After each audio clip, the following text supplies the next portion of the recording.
I don't want to really go into the idea na ang evil talaga ng ibang tao sa gobyerno, no? Evil Kasi po alam talaga. nila kasi alam nila na ganoon, it's very possible that they know that this will be the long-term effects ng ayuda.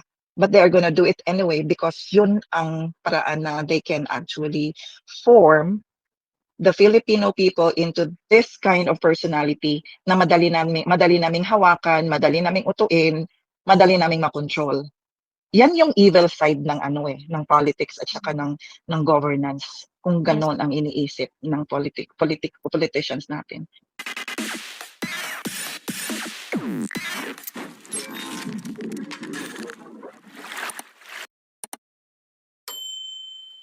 Kung pwede pong magdagdag. Yes, go Tinkerbell. Kasi po nasa TikTok generation na tayo ngayon eh. Mhm. It has to the modalities of teaching has to change. The attention span is relatively starting to go shorter.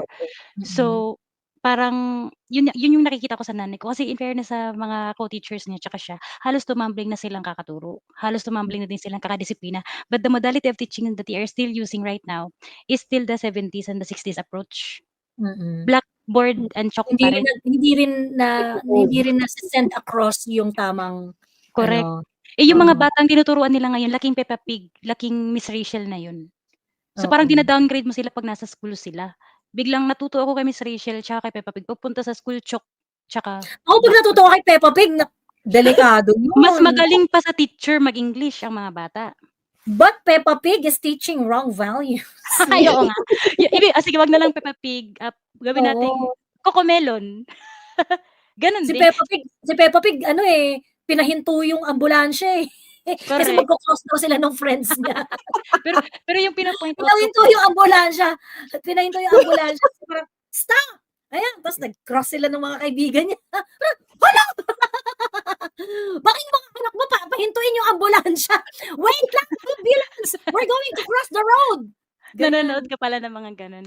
Oo, pinapanood ko para alam ko kung ano yung hindi ko papanood sa pamangkin ko. Pero yung point ko po lang naman is the DepEd or Department of Education has to take a step back and see how the world is going right now. May AI na.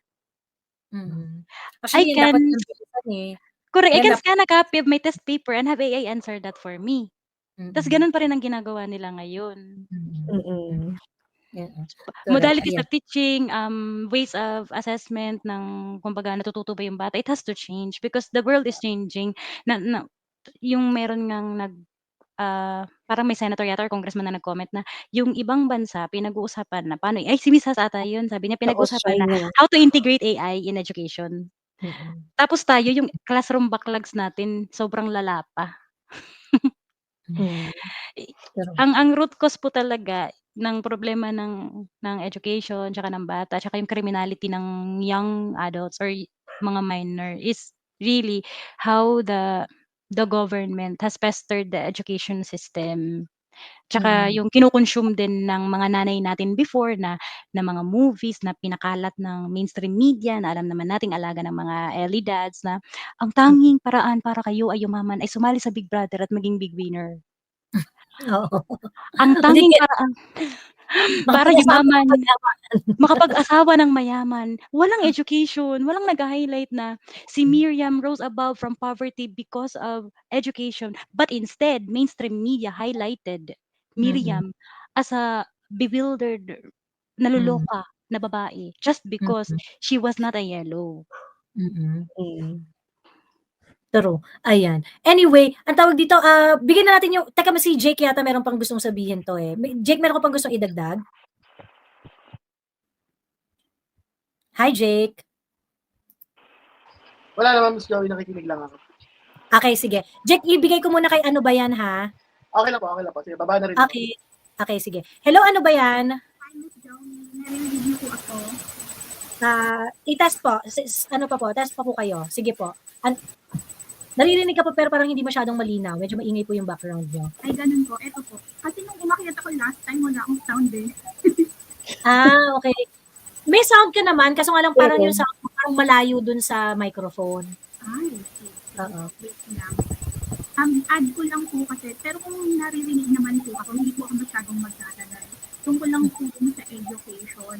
So, kasalukuyan na sobrang grabe na yung nangyayari sa grading system natin. Kasi yung pamangkin ko na 14-year-old, ano siya, yung grade niya, pinakita niya sa akin last July to.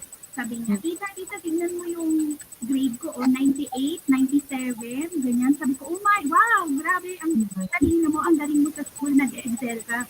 Tapos, nung pinapabasa ko siya ng libro, hindi siya makabasa ng libro. High school na to, ha? Oo. Yung very basic na English. Oo. Tapos yung grade niya sa English, sobrang taas, 97. Pero yung conversation niya pagdating sa English, marunong. Kasi nga, totoo, yung technology na yon, yung pinapanood nila sila, Rachel, yung mga ganyan. So sabi ko, so paano kayo nagbabasa sa school? Paano ka nabigyan ng ganitong grade?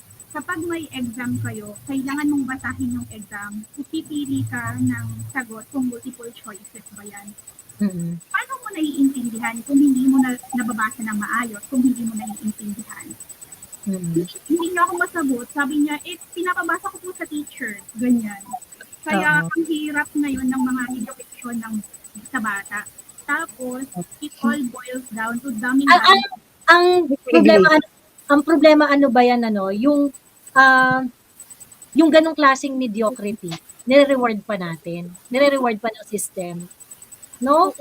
Totoo. So, akala nila, they are okay. Akala nila, they are doing fine. Diba? Tapos sabi ko tuloy sa ate ko, ate, nire-reward mo tong pamangkin kong to? Sabi ko, narinig ng kuya, tapos sa akin, hindi ako kinakausap. Tapos ewan ko lang, sabi ko lang sa ate ko, ate, pwede bang kasi ang dami namang libro sa bahay nila. Hindi sila mahilig magbasa. Mahilig silang manood talaga ng mga kung ano-ano lang, lalo na yung totoo. Kaya sobrang apektado lahat. Tapos, ang nangyayari tuloy ngayon, nada-dumb down yung generation. Pagkatapos niyan, pag wala nang masyadong marunong, so, anong mangyayari sa next 10 or 20 years ng Pilipinas? Ang hirap, di ba? Oo. Yun lang po. Joke na tayo lahat. Totoo. Kawawa. Ayun. Anyway, ayan. Anything else? Ano ba yan? Last one na po. Uh-huh. Sobrang off-topic na to. Ito yung sa flood control na topic mo kanina. Go. Dito po sa Luzon Avenue, nung pandemic, pinagawa tong kalsada na to. Tapos, walang baha dito. Kahit umulan ng malakas, walang baha dito. Pero ngayon, last week nag-umpisa, pinakalkal nila yung magandang kalsada. Tapos naglalagay sila ngayon ng imbornal na medyo malaki dun sa dating nandun. Kaya sobrang traffic dito sa amin. Yun lang po. Oo. Grabe. Sabi ko, ano ba yan? Sabi ko, ano ba to? Ginagawa to? Kasi gusto nilang makita na pag nag-audit, ay, pinagawa namin. Ito yung ginawa namin ngayon. Kasi iniisip ko, August na, bakit ngayon lang inumpisahan para lang may mailagay sa report na ginawa to? Ganun. Thank you po. Ayan. Okay, maraming salamat. Ano ba yan? Thank you for your insights. Ayan.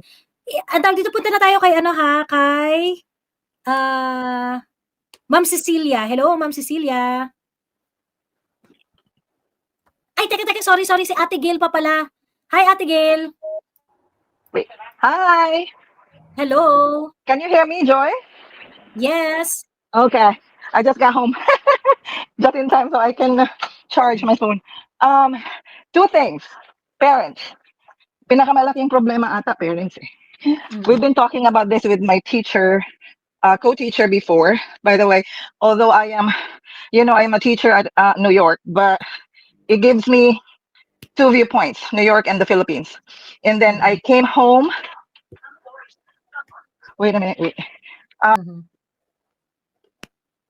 Ayan, na-disconnect si Ate Gail. Ayan. Sabi ni Ines Bad, ako, Joey, I think yung education talaga natin may problema. May pamangkin ako 8 years old na hindi pa marunong magpasa. Nakakaloka, no? Samantalang nung bata ako, paagahan yung mga bata matutong magbasa. Talagang contest kami ng mga kaklase ko kung patatasan magbasa. At saka Ganun. pagandahan ng sulat.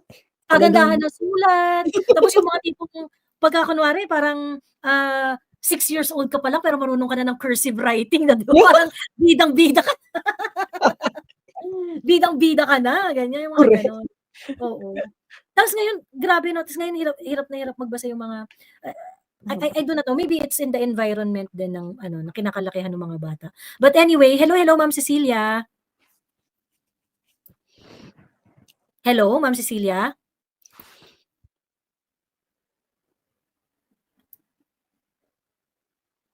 Hello. Ayan wala yata si Ma'am. Hello, Neo. Ay, good evening. Ay, good morning na pala. Ayan, si Neo ready. Okay, go Neo. Bale, may dadagdag lang din ako. Yung short lang, personal experience lang din. Kasi aminado ako zillennial ako eh. Like, may parang bahid ako ng onting Peter Pan syndrome kahit pa paano. So, Really? generation namin yun eh. Ba't mo nasabi? Ba't mo nasabi? Ito lang. I mean, ito.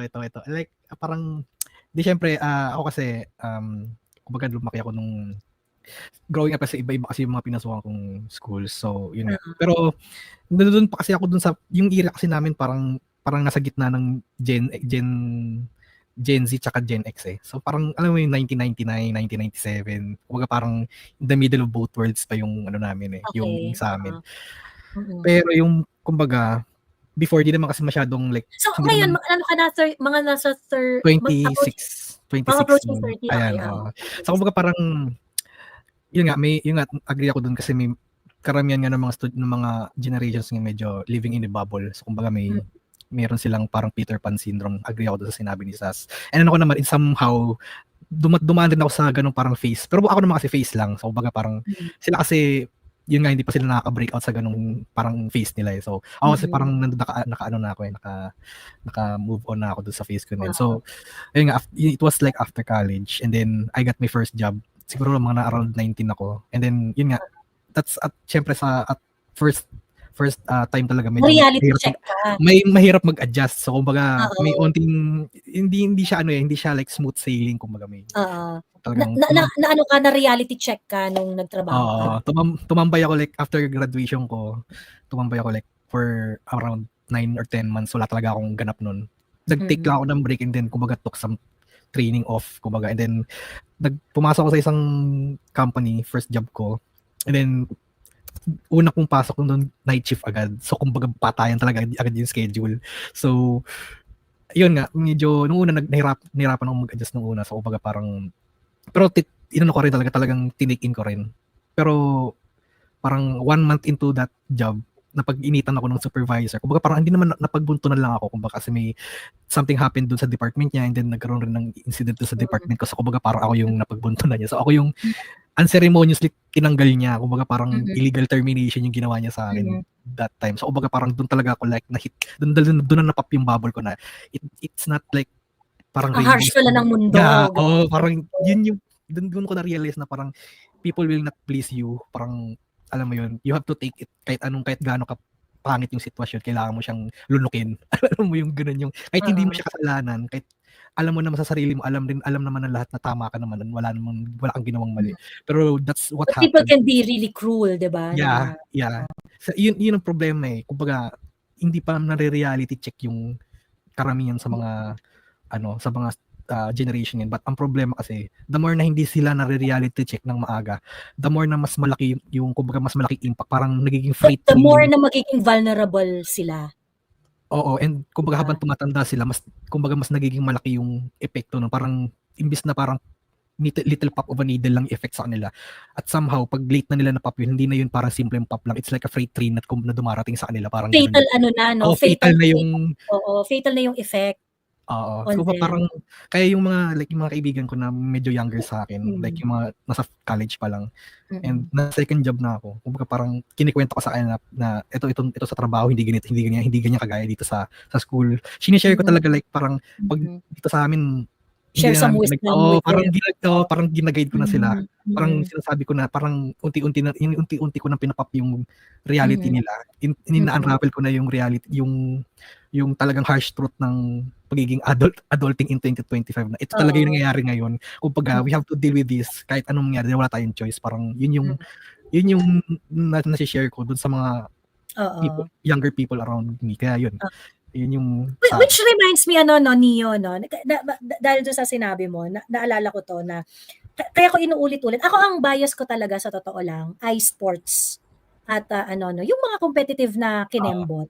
Kasi yan yung magtuturo sa'yo yan yung magmumulat sa'yo ng disappointment, ng pain, ng losing, and winning. Yeah. Diba? Either win or lose lang yan. It's either win or lose. Ganon. So, ngayon, pagka kunwari, yung kaya ako talaga, gusto ko talaga pag-usaping sports, I think our children should be exposed sa sa mga ganyang klaseng bagay. Kasi yan yung mga bagay na magtuturo ng hard work, ng losing, winning, disappointment, teamwork, discipline, and ultimately, glory. Diba? Life skills din nila yun kasi. Magiging life skills, survival skills nila din. Oo. At saka, yun nga, yung kumbaga mini reality check yan for everyone na you cannot fake yung sa competition. Kunwari, you cannot fake your talent, your skills, kasi lalabas yan dun sa whatever sports that you are in. You cannot fake the swimming pool kapag swimmer ka. Diba? You cannot fake, kunwari, you join a martial arts, you cannot fake you winning over another person scoring better than you did. Diba? Hindi mo ma-fake yun Yun yung reality. Diba? Yun yung reality. When you enter into a sports competition, the reality is someone who is more prepared, someone who is better in training is the one who's going to likely win the competition. Okay? But at the same time, sometimes, because of moments, because of situation out of our control, sometimes people may win out of sheer luck. Nangyayari din yan. Diba? But that's just the reality. Diba? That's just the reality. So that means yung mga ganong klaseng mga truth sa sports can actually demonstrate dun sa buhay ng mga bata na, you know what, in life, meron talagang swerte, pero maliit na percentage lang yan. Yung swerte na yan. Mas malaki ang tsansa na pag ikaw ay nag-training ng bonggang-bongga, pag ikaw ay hinone mo yung talent mo, mas malaki ang chance that you're gonna get your glory. Diba? And when you get your glory, you should know how to handle it. Hindi porket nanalo ka, hindi ibig sabihin na parang entitled ka ng maging mayabang, entitled ka. It's not like that. Also, kung kunwari, you give your all, feeling mo mananalo ka na, pagkatapos natalo ka, ganyan-ganyan, how are you going to handle it? Diba? Yung mga ganitong klaseng yung sports is going to really give our children a lot of teachable moments. How to be gracious in winning, how to find honor in losing, how to handle your frustrations, how to handle your disappointments, 'di ba? Yung mga ganong ano yan ang tawag dito, yan yung dapat na talagang integrated do sa character building ng mga estudyante natin so that they would know. Kasi yung sa academics, na-fake yan Syempre pagka kunwari yung teacher mo, may favorite na isa or ganyan. Kaya may yan, malakas yung politics sa ganyan. And well, that's also part of the reality, may mga politics talaga. But mas maganda kasi yung sports kasi ngayon sa sports, talagang all out ka dyan hindi mo ma-fake yung talagang tao na magaling doon sa sports na yon, sa category na yon, because yung water cannot lie, basketball court cannot lie, 'di ba? The mats cannot lie, 'di ba? Yung mga ganun. Numbers will not lie, ganyan. So yun, kumbaga you have to andun yung kumbaga yung may reality check doon na na kaakibat at hindi mo yan madadaan dun sa Latin honors mo. Ano sabihin nila, bitter nito ni Joey. Latin honors. Tsaka yung add ko rin pala. Kasi sa TikTok yan Sa TikTok yan lagi nagmamalaki na parang, excuse me, I have Latin honors. Pakialam ko. Yes, Neo. At yun nga rin, add ko rin pala. Mahalaga rin yung mga ganitong klaseng conversations with them. Kailangan maging engaged din tayo with them sa mga ganitong klaseng conversations. Siguro we hate to break it for them. Parang kailangan rin natin basagin yung trip nila, yung reality nila kahit paunti-unti, paminsan-minsan. Kasi in that way, natututo sila Kasi, ayun nga, masyadong conceptualized din kasi yung mga teenagers, yung generation ngayon. Kumbaga parang tingin nila it's all rainbows and unicorns palagi. Kumbaga, lalo na pagdating sa politics, so kumbaga tingin nila, dapat kasi ganito, dapat kasi ganyan. Pero unfortunately, hindi gaganon. Kumbaga kailangan talaga ayun nga, lalo na pagdating sa mga malalalim na usapan, kailangan ginaguide din talaga sila pagdating dyan. So, pag may mga nagpa-brag about having a multiple honors or multiple awards, sinasabi ko lang minsan doon sa kaibigan ko, nabibili ko rin naman sa recto yan. Magkano lang naman yung medal doon? 50 pesos lang naman. Pwede ko ibili yan, pwede ko i-display yan. Ginaganon ko sila. Pero sabi ko sila, ang pinaka-value talaga yung mindset yung inaano ko sa kanila.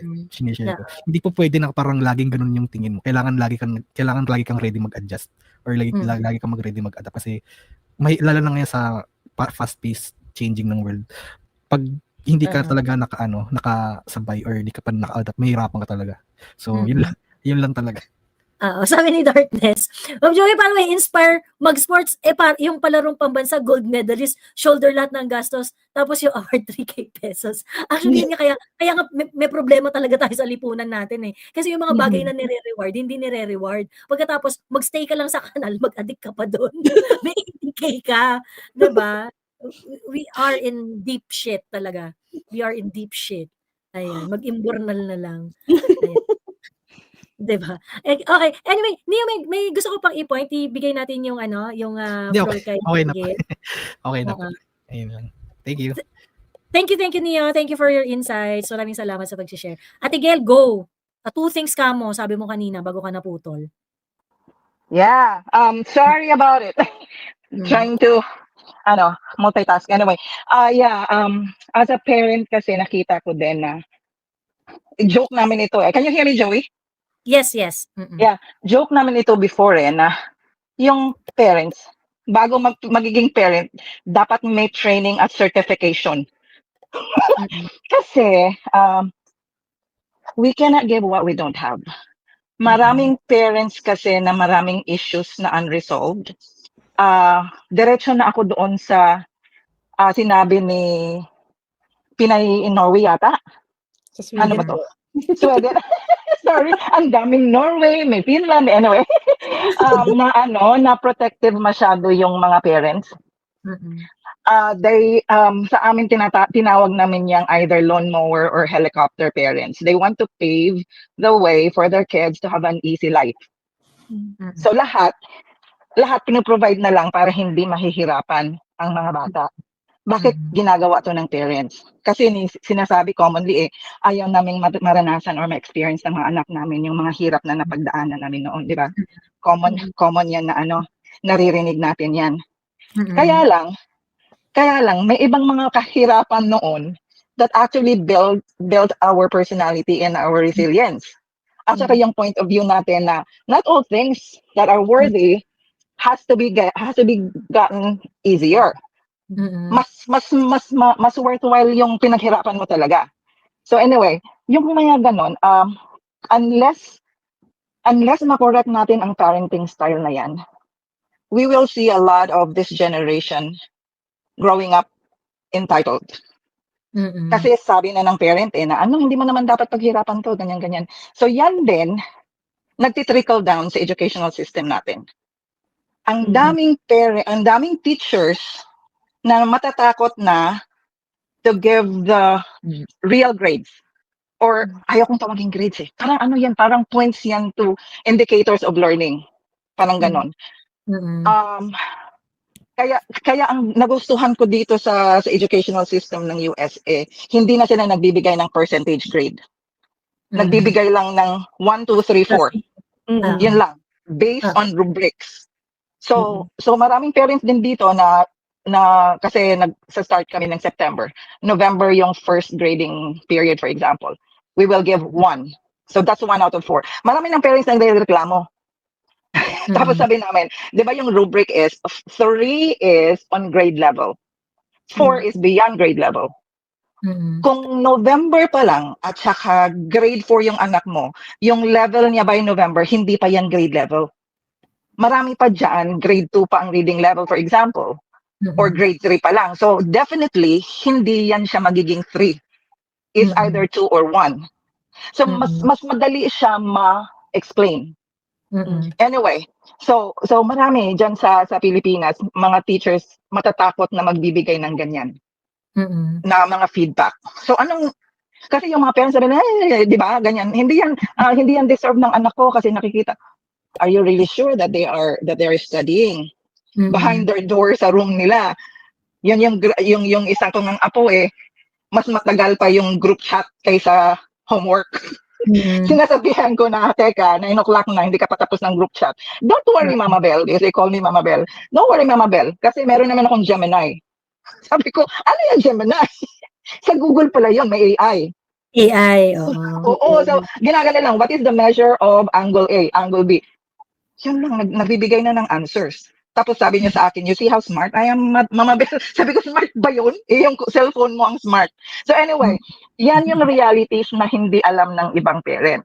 Or alam nila, but they, huwag na, kasi matatalino ang mga anak ko. So yung mga ganyang parents, may root yan sa ano ba yan, yung past experiences nila na, mga insecurities, mga feelings of worthlessness, yung mga ganun-ganun na pag dala-dala mo yun siya, napapasan mo yun sa anak mo. And then napapasa ng anak mo sa anak niya. So it's a vicious cycle. So ang hirap mabago, but at the same time, madali sana kasi alam natin ang problema eh.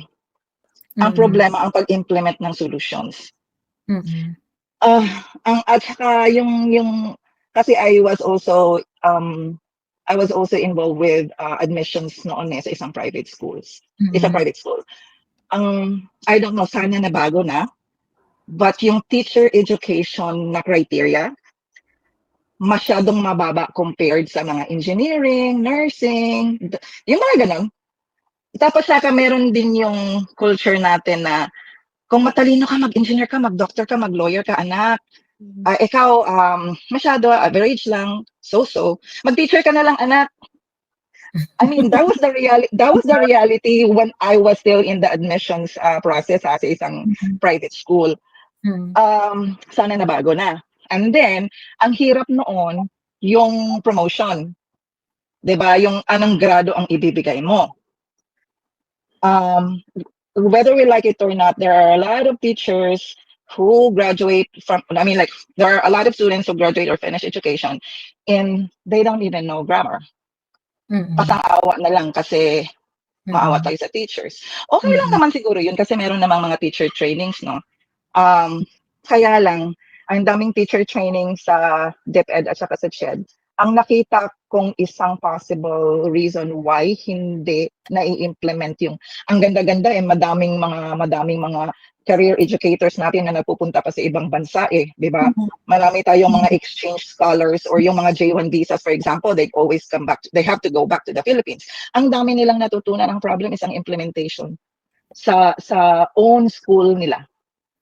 So parang nandun sa notebook, nandun sa ano ba yun yung mga notes na binibigay sa training namin. Pero pagkatapos hindi na nai-implement. At wala din siguro, I'm saying siguro kasi hindi ko naman alam, no. Wala din sigurong monitoring kung to what extent are these learnings or trainings implemented sa own school mo or sa own classroom. Yun. And I would like to end kasi ito yung parang realization. Nagmaldita ako doon sa teacher ng isang apo ko. Kasi nung pumunta kami doon to pick him up, ano pa siya, kinder 2, 5 years old going to 6. Hindi pa siya ni-release. Private school to hindi pa siya ni-release kasi hindi pa siya tapos mag-write ng kanyang name 20 times. 20 times, sabi ko. Tapos, meron na siyang dapat uppercase, lowercase. So, ang expectation sa activity is, you need to know how to use lowercase, uppercase sa names. At ayaw niya mag-lowercase. So, yung score niya, all caps lang siya. So, yung score niya, 11 out of 20. Kasi hindi siya nag-lowercase. Hindi ko alam kung ano yung 11, paano ba yun. Anyway, so I asked him, but ayaw mong mag-uppercase, mag-lowercase. Sabi niya, it's too complicated. There's a lot of curves and turns and whatever. Which is true naman talaga. Sabi ko, okay, hindi ka pa naman first grade. I was a teacher for 7 years dito ng first grade. So sinabihan ko yung teacher, although sabi ko lang, actually naging grade 1 teacher din ako noon. Sabi ko sa kanya, 7 years akong nag-teacher. Hindi ako nagsabi kung saan. Sabi ko, tapos yung pre-K, K2, hindi pa talaga expected, even at 7 years old, yung early first grade, hindi pa talaga expected na maglo-lowercase sila. As long as they know that yan ang lowercase, they can identify both lowercase and uppercase sa lahat ng alphabet and then sounds. For us, okay na yon.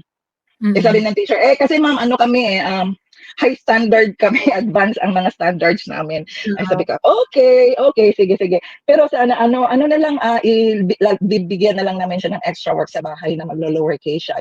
We will give him more, yung mga activities, yung tracing. Although alam niya, ayaw lang niya. Yun ang hirap. And then, may sinabi ang teacher sa akin, sabi niya, alam mo ma'am, ang likot-likot niya. Sabi ko, anong ibig sabihin ng likot-likot? Kasi pag matapos na siya mag-work, he cannot sit still. He would go around the room and then bother other kids. And sabi ko, you said that he's done already with his work? And then sabi ng teacher, yes ma'am. So sabi ko, what do you expect him to do after he is done with his work? That he would just sit down, do nothing, he sat down, whatever. 5 years old yan eh. Lalaki. Of course, pag wala na siyang ginagawa, magtatakbo yan kasi sa isip niya, I'm done. Di ba? So maglalaro na ako. Sabi ko, wala kayong ma'am, yung extra work after they are done. Pwede siyang mag-Play-Doh, pwede siyang mag-link blocks, pwede siyang mag-drawing, mag-color. Yun ang sabi ko sa kanya. Sabi niya, ay hindi ma'am, kasi dapat talaga, after they are done, they're just gonna sit down. Hala? Sabi ko, hindi naman yung developmentally sound. Uy, 5 years old. I mean, Sa US yan, no? Sa US yan, Ate Gail, no? no, hindi.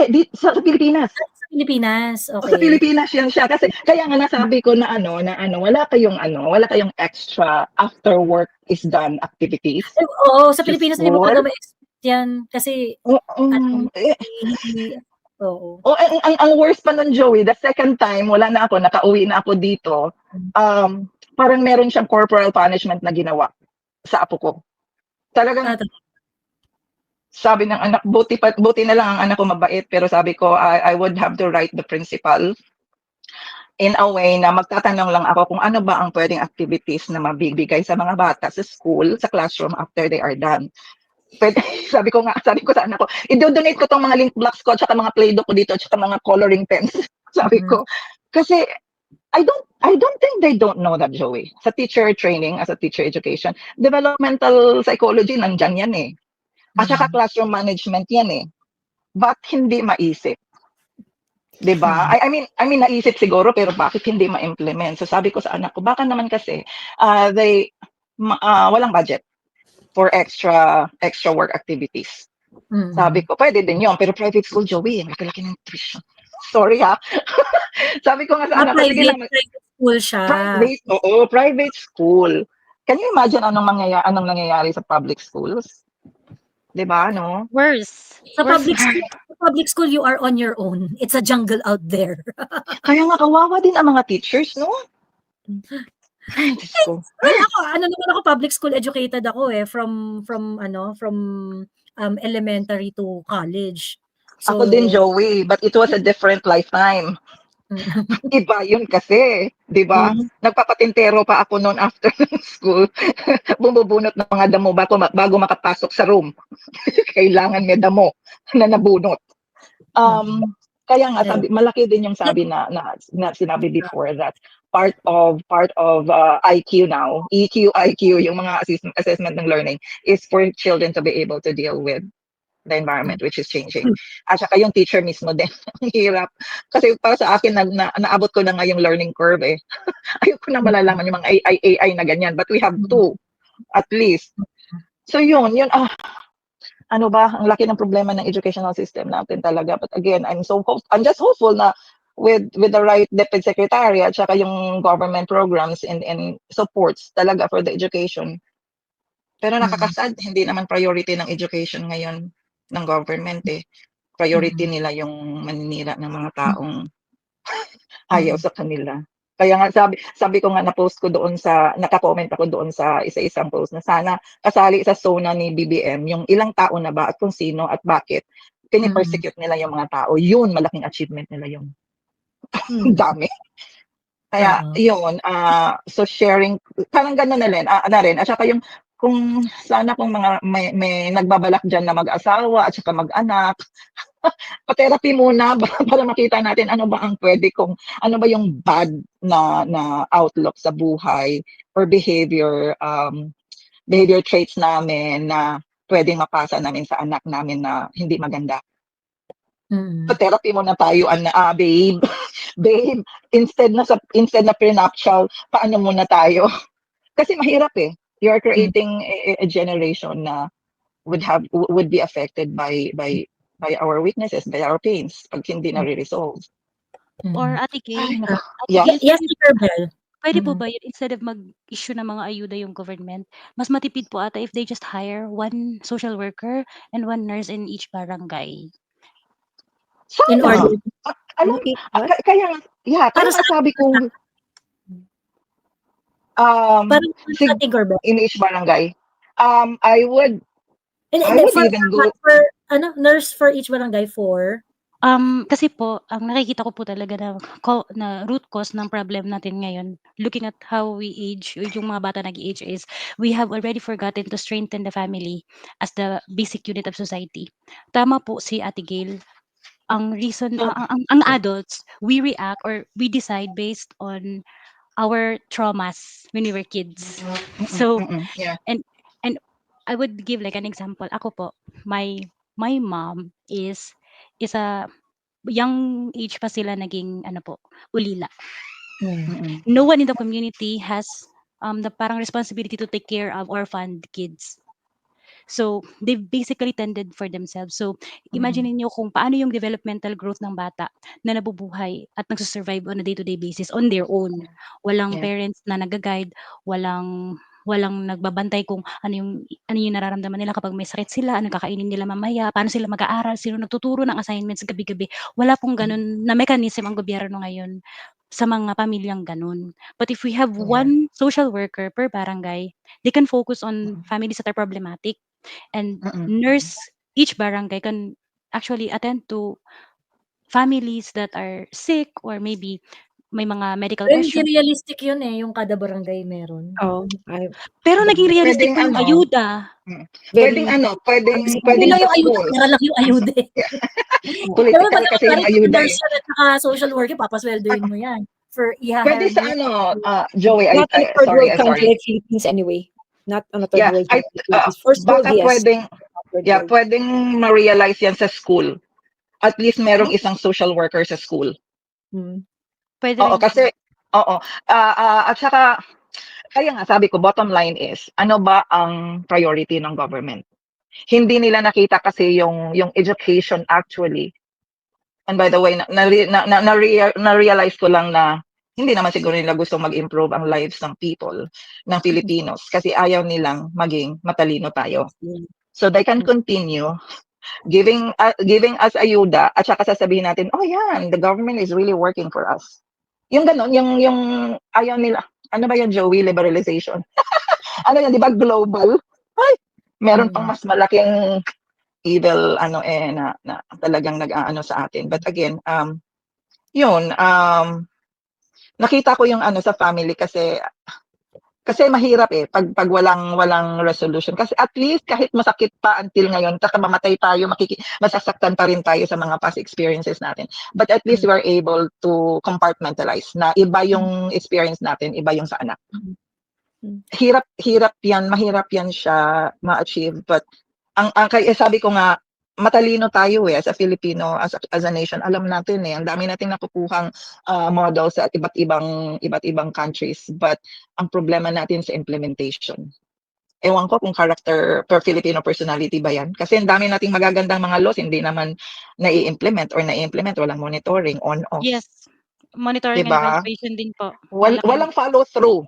4Ps, example. Walang yumaman, hindi tayo masenso sa 4Ps. Ang 4Ps naman ng galing lola napunta sa anak at sa apo. Wala ba mag-graduate? Kasi hindi naman talaga sustainable yung nagbibigay lang ng ayuda eh. Hindi yan sustainable. At saka wala yan siyang long-term at saka meaningful na effect sa quality of life ng tao. Personality, yung character ng tao na nagiging dependent sa gobyerno. Kung mayroong mga problema, i-blame sa gobyerno. Hindi naman, nandun lang naman sa sari-sari store, nakatambay. Yung mga ganong kasi nga ang I don't want to really go into the idea na ang evil talaga ng ibang tao sa gobyerno, no? Evil Kasi po alam talaga. nila na ganoon. It's very possible that they know that this will be the long-term effects ng ayuda. But they are gonna do it anyway because yun ang paraan na they can actually form the Filipino people into this kind of personality na madali naming hawakan, madali naming utuin, madali naming makontrol. Yan yung evil side ng ng politics at saka ng governance. Kung Yes. ganon ang iniisip ng politicians natin.